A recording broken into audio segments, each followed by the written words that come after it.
오늘 주신 하나님의 생명의 말씀은 누가복음 13장 1절부터 9절까지 말씀입니다. 다 함께 일어나셔서 하나님을 경외하는 마음으로 믿음으로 봉독하겠습니다. 그때 마침 두어 사람이 와서 빌라도가 어떤 갈릴리 사람들의 피를 그들의 제물에 섞은 일로 예수께 아뢰니 대답하여 이르시되 너는 이 갈릴리 사람들이 이같이 해 받음으로 다른 모두 갈릴리 사람보다 죄가 더 있는 줄 아느냐? 너희에게 이르노니 아니라 너희도 만일 회개하지 아니하면 다 이와 같이 망하리라. 또 실로암에서 망대가 무너져 치어 죽은 18사람이 예루살렘에 거한 다른 모든 사람보다 죄가 있는 줄 아느냐? 너희에게 이르노니 아니라 너희도 만일 회개하지 아니하면 다 이와 같이 망하리라. 이에 비유로 말씀하시되 한 사람이 포도원에 무화과 나무를 심은 것이 있더니 와서 그 열매를 구하였으나 얻지 못한지라. 포도원 지기에게 이르되 내가 3년을 와서 이 무화과 나무에서 열매를 구하되 얻지 못하니 찍어버리라. 어찌 땅만 버리게 하겠느냐? 대답하여 이르되 주인이여 금년에도 그대로 두소서. 내가 두릅하고 거름을 줄이니 이후에 만일 열매가 열면 좋거니와 그렇지 않으면 찍어버리소서 하였다 하시니라. 이는 주님의 말씀입니다. 우리 옆에 있는 성도님들과 인사하시겠습니다. 샬롬. 네, 오늘은 금년에도라는 제목으로 하나님의 말씀을 나누겠습니다. 우리가 삶을 살아가다 보면 인생이 참 해석되지 않을 때가 참 많습니다. 여러분, 우리 하나님을 믿긴 하지만 여러분의 인생이 잘 해석이 되시나요? 한 주간의 삶 속에서 이런 일이 왜 벌어졌는지 다 해석하고 살아갈 수가 있습니까? 특별히 재난으로 인해서 고통받을 때 그 문제를 우리는 쉽게 해석하지 못할 때가 많은 것 같습니다. 그런데 종교인들은 그 재난이 왔을 때 어떤 욕구가 있냐면 빨리 해석해버리고 싶은 병이 있는 것처럼 느껴집니다. 함수처럼 fx는 ax 플러스 b처럼 빨리 값이 딱 떨어지도록 빨리 우리는 해석해버리고 싶은 병에 걸려 있는 것처럼 느껴지기도 합니다. 빌라도가 누가복음 13장을 보면 빌라도가 사람들을 이제 학살을 했습니다. 그래서 유대인들이 많이 죽었습니다. 근데 이 죽은 문제를 가지고 이제 예수님께 두 사람이 와서 물어보는 거예요. 13장 1절 말씀 한번 읽어볼까요? 시작.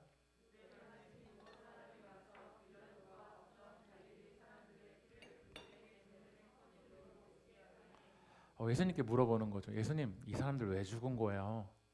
그 의도에는 어떤 마음이 있냐면 나보다 저 사람들은 더 많은 죄를 지어서 빌라도에게 그렇게 고통당하고 학살당한 거 아닙니까? 라고 물어보는 거죠. 그러니까 다른 사람의 부분에 있어서 다른 사람 삶을 우리는 어떻게 하고 싶냐면 제멋대로 쉽게 빨리 해석해버리고 싶은 마음들이 있습니다. 그러니까 예수님이 이렇게 대답을 하시더라고요. 13장 2절 말씀 읽어볼까요? 시작.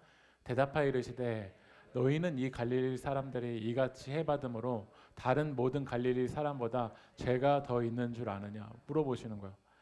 지금 빌라도에게 학살당해서 죽은 사람들 너희들보다 더 죄가 있어서 죽은 줄 아는 거야? 그러니까 우리는 그렇게 해석을 했던 거야. 고통당하는 사람들, 나보다 저 사람들은 하나님과 관계가 멀어져 있어서 잘못된 그 길을 걸어가고 있어서 저렇게 고통당하는 거야 라고 우리는 쉽게 그 사람의 인생을 해석해버립니다.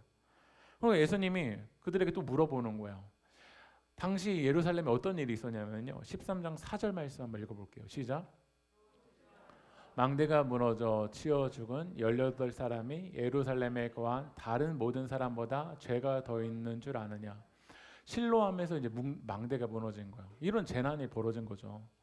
그러니까 우리 삶 속에서도 현대 사회에서도 이런 건물이 무너지거나 아니면 자연의 재해를 입거나 그러면서 고통당하는 사람들이 있습니다. 예수님 물어보는 거예요. 저 사람들이 더 죄가 있어서 그런 줄 아느냐. 한번 화면을 넘겨주실까요? 실로암은 기온으로부터 예루살렘으로 공급된 물을 저장하는 저수지입니다. 근데 망대가 뭐냐면 예루살렘 이제 벽의 일부를 형성하고 있는 탑인데 이 탑이 어떻게 되냐면 무너진 거야. 무너지면서 어떻게 되냐면 이 실로암 망대가 무너져서 18명이 깔려 죽은 거죠. 이 사람들을 보면서 우리는 이렇게 너무 쉽게 얘기를 해요. 죽게 된 거 하나님의 뜻이었을 것 같은데 우리 새길교회 성도님들은 장례식 가서 제발 아무 얘기하지 마시고요. 그냥 가만히 있다 오시면 좋을 것 같아요. 하나님의 뜻이 있을 것 같은데 너무 우리는 쉽게 이야기해 버립니다. 욥의 친구들처럼 이렇게 이야기하는 거죠. 죄가 있어서 그럴 것 같은데 망대 어떻게 그냥 깔려 죽겠어? 죄가 있으니까 깔려 죽겠지라고 말하면서 우리는 다른 사람의 인생을 너무 쉽게 종교 총질을 하면서 칼질을 하면서 해석해 버립니다. 그러니까 하나님 말씀 앞에서 나는 살려고 하지 않고 하나님의 말씀을 가지고 저 사람을 해석해 버리는 도구로, 총질하는 도구로 우리는 이 하나님의 말씀을 악용해 버리는 거죠. 그러니까 주님이 이렇게 말씀하세요. 경고하세요. 13절 5절 말씀 읽어볼게요. 시작. 너에게 이르노니 아니라 너희도 만일 회개하지 아니하면 다 이와 같이 망하리라. 예수님은 그 질문에 대해서 전혀 다른 접근을 하세요. 너 저 사람 왜 죽었는지 그거 이야기하지 말고 너가 바로 서 있지 않으면 너도 하나님 앞에 바로 서 있지 않으면 우리들도 다 같이 무너질 수 있는 존재가 바로 나라라는 거예요. 예수님은 3인칭의 시각을 어떻게 전환시키냐면 1인칭의 시각으로 바꾸시는 거예요. 너는 괜찮은 줄 알지? 아니, 안 괜찮아 너. 너 괜찮은 줄 알지? 괜찮아서 사는 줄 알지? 아니라라는 거예요. 오늘 우리가 이번 주에 이제 사무엘하를 이제 큐티를 했잖아요. 다윗 사무엘하 12장에서 이제 다윗 이야기가 나와요. 다윗이 바세바를 간음하죠. 바세바를 간음하고 남편 우리아를 그 위험한 전쟁터에 내보내서 죽입니다. 그런데도 다윗은 심각성을 느끼지 못합니다. 그러니까 하나님이 나단 선지자를 보내서 다윗을 깨닫게 하기 위해서 한 비유를 드시잖아요. 그 이야기가 한 두 사람이 있는데 한 사람은 부자죠. 부자는 양도 많고 소도 많습니다. 그런데 한 사람 가난한데 그의 재산이라고 뭐밖에 없냐면 암양새끼 딱 하나밖에 없습니다. 그런데 부잣집에 한 손님이 왔는데 유대 문화는 이 고대 근동의 문화는 한 손님이 오면은 잔치를 벌여야 되잖아요. 근데 그 잔치를 벌이기 위해서 어떻게 하냐면 자기는 소가 많고 양이 많은데 자기 소나 양은 그대로 두고 가난한 사람의 그 암양새끼 딱 하나 가지고 와서 어떻게 하냐면 잔치를 벌인 거예요. 그 이야기를 듣고 다윗이 뭐라고 얘기할게요? 그 사람 죽여버리라는 거예요. 이 이야기를 나의 이야기로 받아들이지 않고 어떻게 했냐면 다른 사람의 이야기로 받아들이는 거예요. 나는 괜찮은 줄 알고 저 사람은 나빠서 저 사람은 죄인이기 때문에 망대에 깔려서 죽은 거라고 성경을 어떻게 보냐면 나의 이야기로 보지 않고 그의 이야기로 봅니다. 그 사람의 이야기로 봅니다. 오늘 이 말씀은 나를 향한 말씀이고 내가 오늘 말씀 앞에서 십자가 앞에서 내가 엎드려져야 되는데 우리는 이 말씀을 다른 사람에게 적용합니다. 그러니까 다윗이 뭐라고 하냐면 5절 말씀 읽어볼게요. 사무엘하 12장 5절 읽어볼까요? 시작. 사람으로 말미암아 노하여 나단에게 이르되 여호와의 살아계심을 두고 맹세하노니 이 일을 행한 그 사람은 마땅히 죽어버려야 된다는 거예요. 왜냐하면 이 말씀은 나를 향한 말씀이 아니라 그를 향한 말씀이기 때문에. 오늘 여러분들이 오늘 하나님의 말씀을 들으면서 이 말씀 한 구절 한 구절이 나를 향한 말씀이라면 우리는 그 말씀 앞에 겸손할 수밖에 없고요. 오늘 말씀 앞에 엎드릴 수밖에 없고요. 하나님의 은혜를 구할 수밖에 없어요. 근데 왜 우리가 당당한 줄 아세요? 이 말씀을 나를 향한 말씀이 아니라 그를 향한 말씀이라고 생각합니다. 그러니까 다윗이 못 깨달으니까 사무엘하 12장 7절에서 나단이 뭐라고 얘기하는지 한번 읽어볼까요? 시작. 나단이 다윗에게 이르되 당신이 그 사람. 성경 우리에게 이야기하는 거야. 그 부자 얘기 아니야. 너 얘기야, 너 얘기. 우리는 베드로 이야기를 보면서 3번 부인한 베드로 이야기를 보면서 어떻게 예수님을 3번이나 부인합니까? 라고 삿대질하는데 우리는 3번 부인하는 베드로 이야기를 보면서 내가 베드로입니다, 주님. 저는 3번이 아니라 4번, 5번, 수십 번 부인했던 게 바로 저입니다. 선악과를 따먹은 아담을 보면서 하와를 보면서 너 때문에 나까지 죄인이라고 일컬음을 받는데 라고 하는데 우린 선악과의 말씀을 읽으면서 하나님 제가 선악과를 따먹었습니다. 다시스로 간 요나를 보면서 너 왜 다시스로 갔니가 아니라 주님은 저를 향해서 니느웨로 가라고 말씀하셨지만 제멋대로 다시스로 갔습니다. 우리는 다윗 이야기를 보면서 그 음란한 다윗 이야기가 아니라 내가 얼마나 음란하고 내가 얼마나 하나님 외에 다른 걸 더 사랑하고 더 가지려고 하고 이 탐욕의 욕심이 끝없는 그런 다윗이 바로 나입니다 라고 이야기합니다. 여러분 하나님의 말씀을 나를 향한 말씀이라면 여러분 말씀을 대하는 태도가 달라질 겁니다. 우리는 말씀 앞에 진지할 수밖에 없습니다. 말씀 앞에 엎드릴 수밖에 없고 오늘 정말 주님 저 좀 불쌍히 여겨주세요 라고 할 수밖에 없습니다. 근데 우리가 말씀을 들을 때 왜 진지함이 사라졌냐? 나를 향한 말씀이 아니라 그 사람을 향한 말씀이기 때문에 그렇습니다. 왜 말씀을 들으면서 우리는 하나님의 은혜를 들으면서도 눈물이 없냐면 나는 은혜 안 받아도 돼요. 나는 왜 망대 안 깔렸으니까. 내 인생에는 빌라도 총독에게 그런 학살까지는 당하지 않았으니까 나는 괜찮다라는 거야. 그러니까 말씀을 다 그 사람 다 난도질하는 데 씁니다. 그러니까 하나님의 말씀에 능력이 없고 어느 순간 이 말씀이 신앙이 칼날질하는 종교의 도구가 되어버렸습니다. 그래서 예수님이 오늘 한 비유를 드시는데요. 누가복음 13장 6절 말씀 한번 읽어볼게요. 시작. 이에 비유로 말씀하시되 한 사람이 포도원에 무화과 나무를 심은 것이 있더니 와서 그 열매를 구하였으나 얻지 못하는지라. 참 여러분 우리가 이스라엘의 배경을 잘 모르지만 포도원에 포도나무를 심는 것이 있더니 이게 맥락적으로 맞잖아요. 근데 오늘 말씀 보니까 포도원에 뭘 심었다고 돼 있죠? 무화과 나무를 심었다라는 거야. 무화과 나무는 이스라엘에서 가장 흔한 나무입니다. 어떤 게 가치가 있냐면 금이 가치 있는 이유는 만약에 다 돌들이 금이라고 하면은 금이 그 정도로 가치가 있을까요? 그러니까 무화과 나무는 흔한 나무이기 때문에 가치가 없습니다. 예수님도 신약 성경을 보면 요한복음에서 무화과 나무 이야기를 하는데요. 요한복음 1장 48절을 읽어볼게요. 나다네일이 이르되 어떻게 나를 아시나이까? 예수께서 대답하여 이르시되 빌립이 너를 부르기 전에 네가 무화과 나무 아래 있을 때 보았노라. 무화과 나무 아래 있을 때 보았다라는 게 관용적인 표현이에요. 무화과 나무가 너무나도 많아서 나는 너의 일상을 좀 봤다. 이 관용적인 표현입니다. 그러니까 무화과 나무는 성경에서 가치가 있는 나무가 아닙니다. 그런데 누가복음 13장 6절로 다시 한번 넘겨주실까요? 13장 6절 다시 읽어볼게요. 시작. 이에 비유로 말씀하시되 한 사람이 포도원에 무화과 나무를 심은 것이 있더니 와서 그 열매를 구하였으나 얻지 못하는지라. 여러분 이 포도원 주인은 너무 경제적이지 못한 것 같아요. 포도원에 포도나무를 기르기 위한 많은 돌범들이 들어가죠. 그 포도원에 포도나무를 기르기 위해서 거름을 줘야 되죠. 무화과 나무는 그 당시에 뭐 거름을 주거나 그러지 않습니다. 그냥 보통 보이는 나무가 무화과 나무여서 무화과 나무는 알아서 자라는 나무예요. 여러분 잡초를 거름 주고 우리 잡초 잘 자라세요라고 이렇게 막 찬양 틀어주는 그거 보신 적 있으세요? 그렇지 않습니다.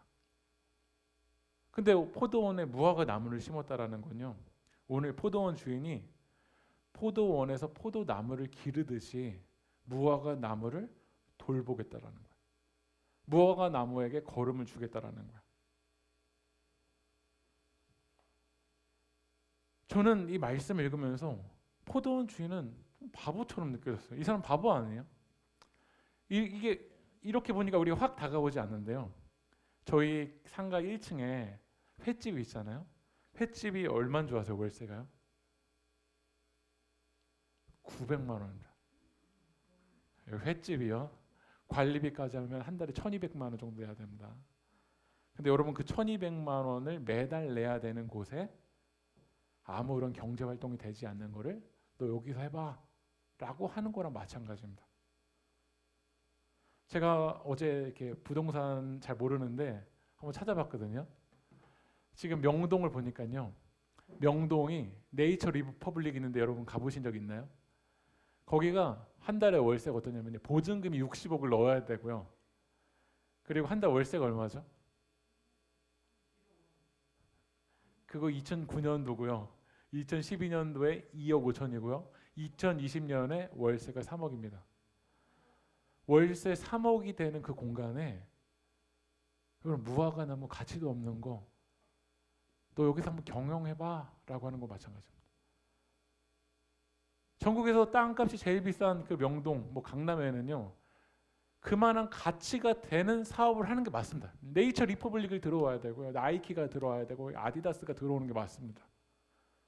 왜냐하면 월세 3억이 되기 때문에 3억이 되는 가치가 있는 사업을 여기서 하는 게 맞는데 오늘 경제 경도 모르는 저한테 네이처 리퍼블릭 하나님 너 계약했으니까 너 가봐. 여기서 사업해봐. 내가 지원해 줄게. 내가 도와줄게. 너 여기서 해봐. 이런 집주인 보신 적 있습니까? 임대료 내가 내줄 테니까 너 여기서 한번 경영해봐. 내가 뒷받침해 줄 테니까 해봐. 라고 본 적이 있습니까? 이 포도원 주인은 완전 바보죠. 포도원 주인은 여기에서 경제활동을 하기 위해서는 포도나무를 잘 심어서 포도를 잘 재배해서 와인도 만들고 비싼 가치로 팔아야 포도원을 잘 재배할 수 있는데 왜 포도원 주인은 아무런 가치도 없는 이 무화과 나무를 거기다 심었을까요? 이게 바로 하나님의 은혜입니다. 우리는 무화과 나무 같은 존재들입니다. 가치도 없고 연약하고 실수하고 넘어지고 얼마나 죄악되고 남들에게 그러지 않은 척하지만 이 안에 얼마나 욕망이 들끓는 사람들입니다. 그런데 하나님이 우리를 무화과 나무인데 나 포도원에 심겠다라는 거예요. 같이 돌보겠다라는 거예요. 여러분 성경이 특별히 어느 나라의 역사가 많이 들어있냐면 이스라엘의 역사입니다. 우린 이걸 보면서 참 불편한 사람들도 있을 거예요. 요즘 이런 책들이 많잖아요. 유대인이 어떻게 노벨상을 많이 받았는지, 유대인들이 어떻게 경제적인 그 경제권을 가지고 있는지, 유대인은 어떻게 교육하고 있는지. 그런데 성경은 거의 관심 없어요. 그건 지금의 유대인들이고요. 하나님께서 유대인을 선택하셨을 때 완전 히브리 노예어들이었습니다. 완전 가치 없는 존재들이었습니다. 하나님은 이스라엘을 선택하신 걸 통해서 모든 우리들에게 말씀하시는 겁니다. 나는 이렇게 연약한 너 선택할 거다. 하나님이 경제적으로 선택하신다면 히브리 노예를 선택하기보단 세계 강대국인 애굽을 선택하는 게 맞고요. 로마를 선택하는 게 맞고요. 바벨론을 선택하는 게 맞습니다. 근데 하나님이 이 포도원에 무화과 나무 선택하겠다. 그리고 포도원에 포도나무를 기르듯이 거름을 줄 거고 돌볼 거고 함께 할 거고 붙잡아 줄 거라는 거야. 완전 바보죠. 그런데 성경을 읽으면요, 이 포도원 주인은 어떤 바보냐면요, 에베소서 2장 4절 말씀 한번 읽어볼까요? 시작. 긍휼이 풍성하신 하나님이 우리를 사랑하신 그 큰 사랑을 인하여. 저는 하나님은 감히 바보 같습니다. 바보 같은 존재이신 것 같습니다. 어떤 바보냐면 사랑의 눈먼 바보이신 것 같습니다. 내가 포도원 주인이어도 나를 여기 쓰시겠어요? 우리나라에서 공부를 제일 잘하고 능력이 있는 그 사람을 스카우트해서 너 포도원에 심겨줘라고 말하는 게 맞을 텐데 내가 나라도 나를 심을까요? 그런데 하나님은 사랑의 눈이 멀어버리신 거예요.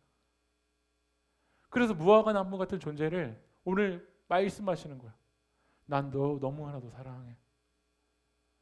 너가 포도나무 아니지만 나는 너를 포도나무처럼 여길 거고 포도나무 같은 존재로 이 땅에 심어서 그 돌봄과 사랑을 너에게 전해줄 거야 라고 얘기합니다. 하나님이 이스라엘 백성들을 이 애굽 히브리 노예들을 건지셨어요. 구원하셨어요. 출애굽하셨어요. 그리고 어디에 심으셨냐면 가나안 땅에 심으신 거야. 그리고 말씀하세요. 이제 너희들은 노예가 아니다. 너희들은 하나님의 자녀이다. 이제 너희들은 노예의 열매를 맺어야 될 존재가 아니라 너희들은 하나님의 자녀이기 때문에 생명의 열매를 이곳에서 맺어라. 그것이 바로 우리를 향한 하나님의 사명인 줄 믿습니다. 이제 여러분들은 무화과 나무의 열매가 아니라 포도나무에 심겨졌기 때문에 생명의 열매를 맺으라고 하나님은 우리 가운데 요청하십니다. 그게 바로 하나님이 우리를 부르신 포도원으로 부르신 목적입니다. 그런데 누가복음 13장 7절 말씀 한번 읽어볼게요. 시작. 내가 3년을 와서 이 무화과 나무에서 열매를 구했습니다. 이게 바로 목적이죠. 열매를 강남에 심었으니까 너 강남처럼 맺어라고 하신 적이 없습니다. 생명이 심겨지면 생명은 싹이 나고 생명은 꽃이 피고 자연스럽게 열매를 맺게 되는 게 맞습니다. 그런데 3년을 지났는데 지금 열매를 맺나요? 못 맺고 있나요? 못 맺고 있어요. 하나님이 이스라엘 백성들을 사랑하셔서 이스라엘 백성들을 가나안 땅에 보내시고 가나안 땅에서 이제 생명의 자녀로 하나님을 사랑하고 이웃을 사랑하는 생명의 열매를 맺으라고 했는데 그들이 그곳에서 열매를 맺나요? 어느 순간 왕을 하나님이 아닌 인간의 왕을 세워놓고 하나님의 자리에 다른 것을 세워놓고 온갖 음란한 짓을 다 하고 있고 하나님이 인도하시니 가나안 땅에서 생명의 열매를 맺어서 하나님 나라를 확장해야 될 그들이 이곳에서 온갖 우상 숭배와 죄악된 열매를 맺고 있습니다.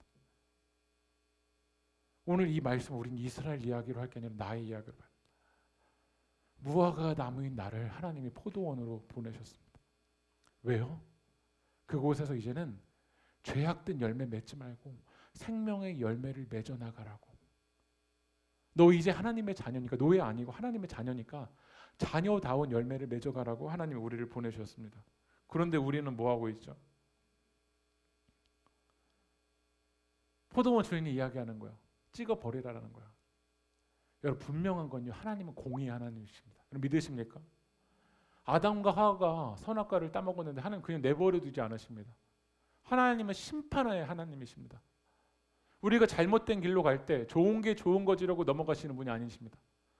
하나님은 공의의 하나님이시고 우리가 하나님의 뜻을 넘어갔었을 때 열매를 맺으라고 심어놨는데 그러지 못하고 열매 맺지 못한 것뿐만 아니라 뭐하고 있죠? 땅까지? 이게 진짜 심각하지 않습니까? 하나님이 여러분 세계교회를 보내신 이유가 있지 않을까요? 이 세계교회 와서 너희들 이제 정말 하나님 찬양하고 노예의 자녀로 살아가는 게 아니라 정말 왕 대신 그 주님이 주인 되어서 생명의 열매를 맺어가라고 보내셨는데 열매도 못 맺고 하나님이 불러주신 그곳에서 땅까지 버리고 있는 거야. 처음에 누가복음 우리 13장 읽으면서 망대에 깔려 죽은 사람을 보면서 그들과 함께하고 울어야 될 사람들이 뭐하고 있죠? 얘네들 죄 있어서 죽은 거 아니에요? 라고 하면서 땅을 어떻게 하고 있냐면 버리고 있는 거야. 왜 우리 이렇게 남의 인생을 그렇게 쉽게 우리가 해석하면서 그런 말들 하나하나가 공동체를 어떻게 하냐면 버리게 만드는 게 바로 우리들의 모습입니다. 그래서 우리는 그 첫 번째 기회를 잃어버리고 이제 어떻게 되냐면 찍어버려야 되는 게 맞습니다. 그런데 이 포도원 주인이 이렇게 얘기하는데 이 포도원 안에는 누가 있냐면요, 포도를 가꾸는 누가 있냐면 포도원 지기가 있습니다. 포도원 지기가 이 포도원 주인의 이야기를 듣고 뭐라고 이야기하는지 한번 읽어볼게요. 그 다음 구절 한번 읽어볼까요? 시작. 그 다음 구절 한번 넘겨주세요. 죄송합니다. 넘겨주세요. 한 번 더 넘겨주세요. 읽어볼게요. 13장 8절 읽어보겠습니다. 시작.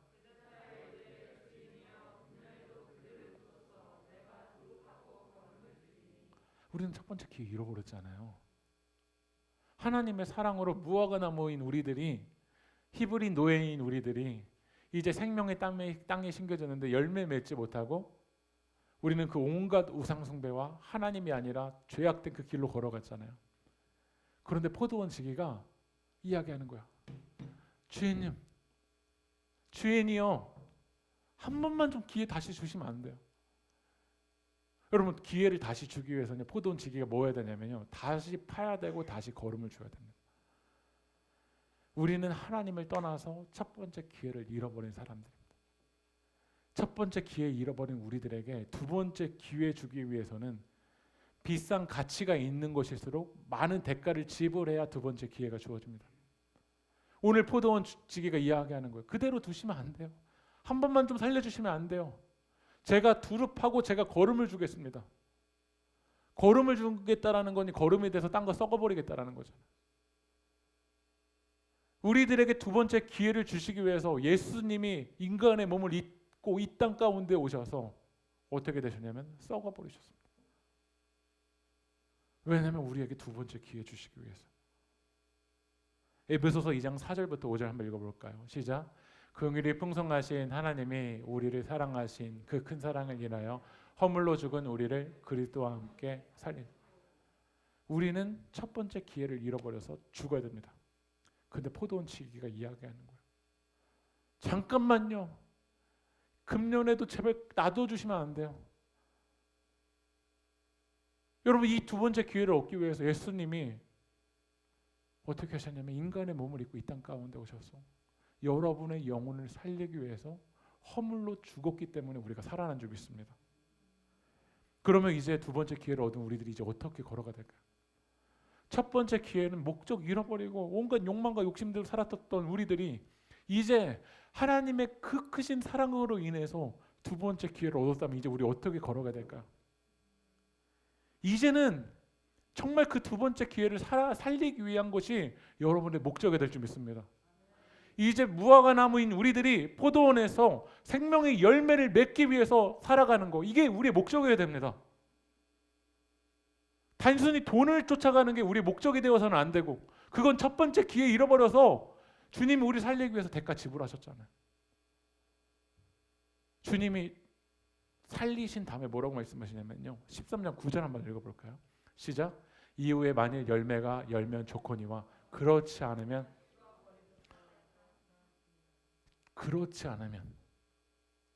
주님이 두 번째 기회를 주셨는데 두 번째 기회도 영원한가? 영원하지 않나요? 영원하지 않습니다. 주님이 다시 오실 때까지입니다. 근데 우리는 착각하면서 살아가는 것 같습니다. 이 기회도 영원할 것처럼. 여러분, 기독교 신앙은 종말론적인 신앙입니다. 이단은 극단적인 잘못된 방향으로 나가는 종말론적인 신앙이라면, 건강한 신앙을 가진 사람은 종말론적인 신앙을 가지고 있는 사람입니다. 그렇지 않으면 주님이 지금 우리를 사랑하셔서 지금 기다려주는 겁니다. 저도 착각할 때가 참 많은 것 같습니다. 지금 작년에 세계교회 담임 목사였으니까 내년에도 하겠지. 아닙니다. 주님이 저에게 기회를 주셨으니까 하는 거지, 제가 잘나서 저의 자격 때문에 하는 게 전혀 아니더라고요. 그렇다면 지금 주님의 은혜 때문에 살아간다면 한순간 한순간이 감사한 거고, 한순간 한순간이 정말 그 주님의 은혜인 거고, 한순간 한순간 이제는 주님의 나라와 영광을 위해서 그 목적대로 살아가는 것이 바로 분명한 우리 삶의 목적입니다. 에베소서도 1장부터 3장까지는 복음에 대해서 나눴는데요, 복음의 비밀을 안 사람들이 에베소 5장에서 뭐라고 하냐면, 에베소서 5장 15절 한번 읽어볼게요. 시작.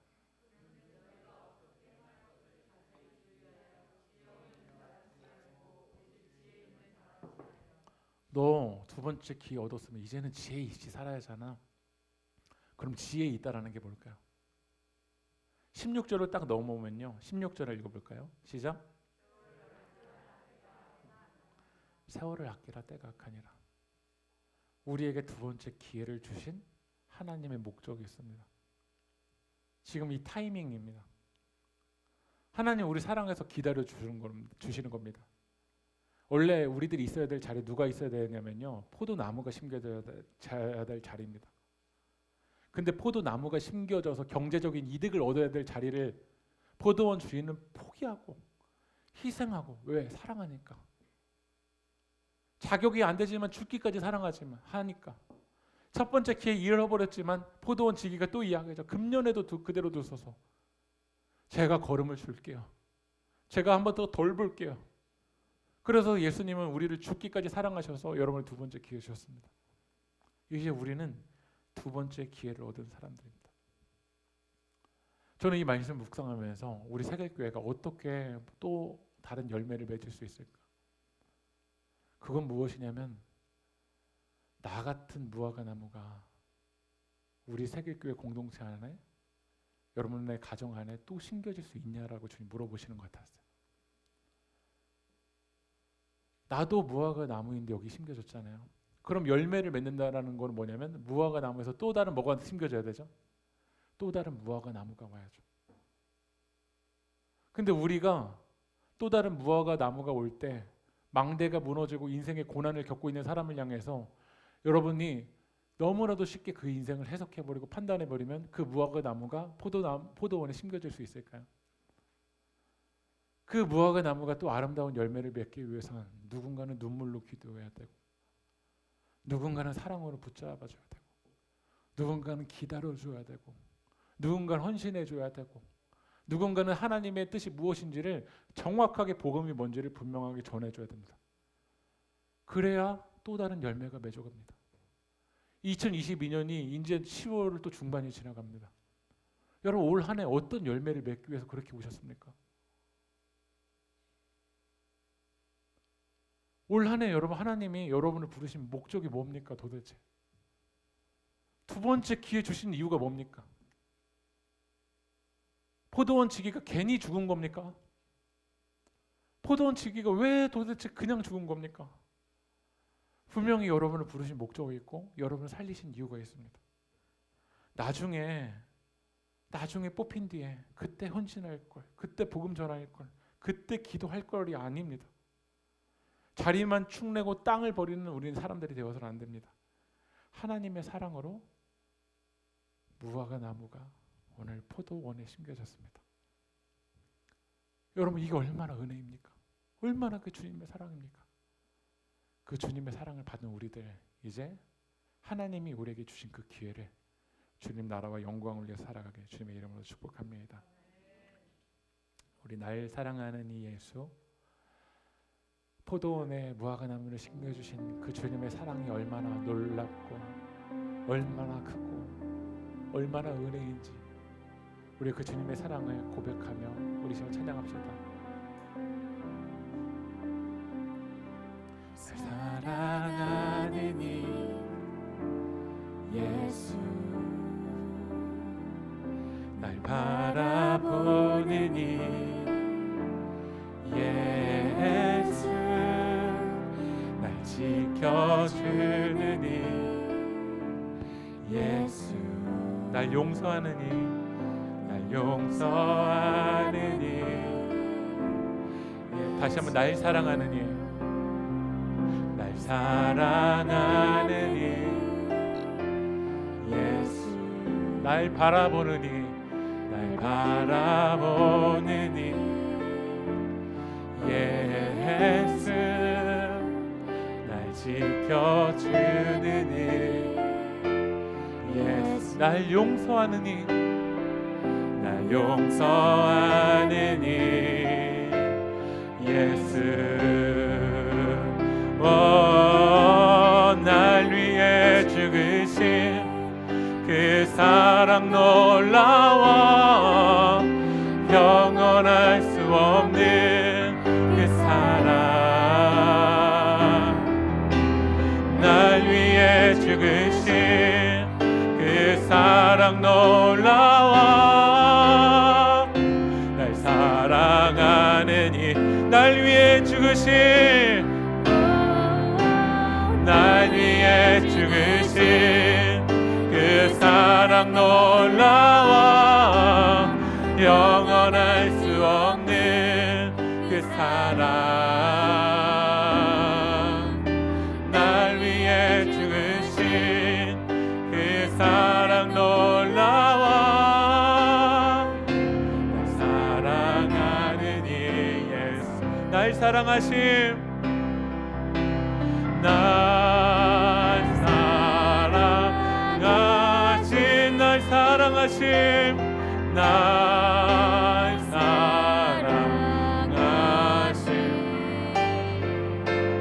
날 사랑하심,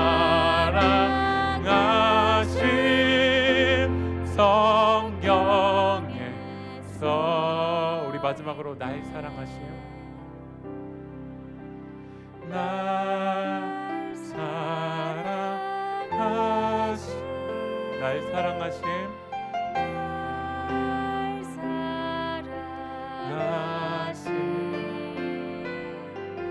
날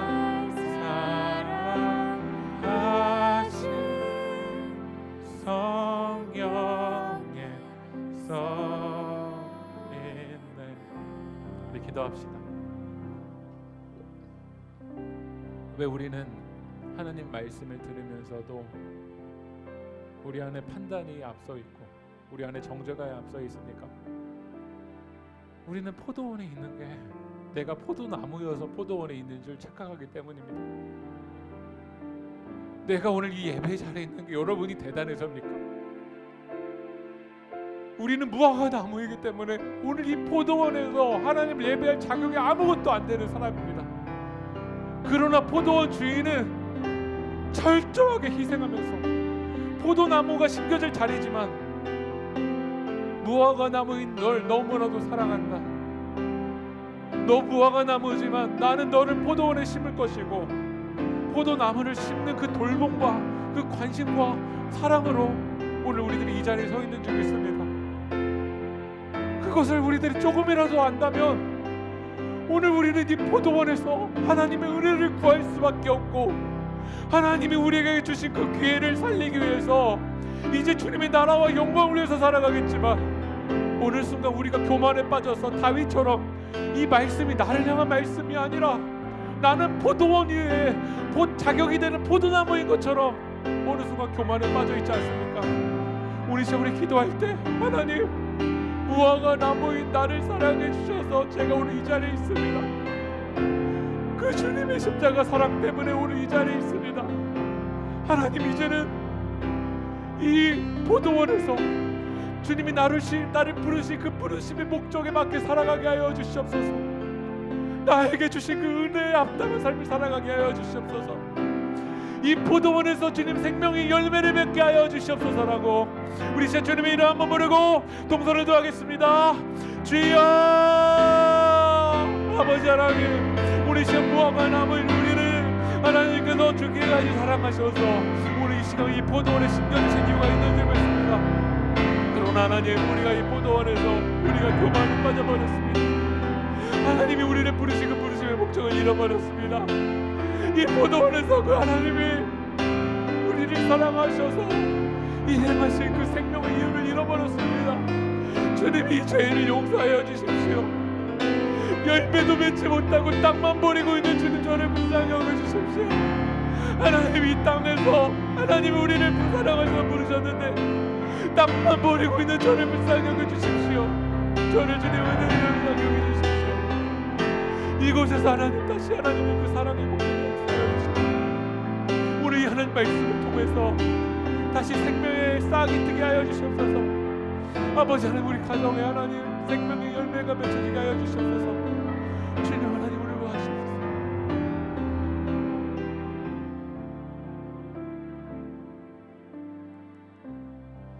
하나님, 주님, 하나님의 사랑을 잊어버리고 무화과 나무인데도 하나님께서 포도나무가 심겨져야 될 자리에 희생하면서 사랑으로 우리를 포도원에 심겨주셨는데, 어느 순간 하나님은 잊어버리고 주님의 은혜는 잊어버리고 내가 포도나무여서 포도원에 심겨진 것처럼 주님 착각하며 살았습니다. 땅만 버리고 있었습니다. 하나님이 생명의 열매를 맺으라고 주님 우리를 보내셨는데, 그곳에서 주님, 저는 온갖 죄악된 들끓은 모습으로 다윗처럼 음란하게 베드로처럼 예수님 부인하면서 땅만 버리고 있었던 게 바로 저였습니다. 주님, 저를 불쌍히 여겨주시고 우리를 죽기까지 사랑하셔서 금년에도 기회를 주소서라고 말씀하시는 그 복음을 붙들고 다시 주님, 나를 맡겨주신 그 삶의 자리에서 생명의 열매를 맺어갈 수 있도록 성령님 우리를 붙잡아 주시옵소서. 우리를 회복하여 주시옵소서. 이 모든 말씀 예수 그리스도의 이름으로 기도합니다. 아멘. 우리 다 함께 일어나셔서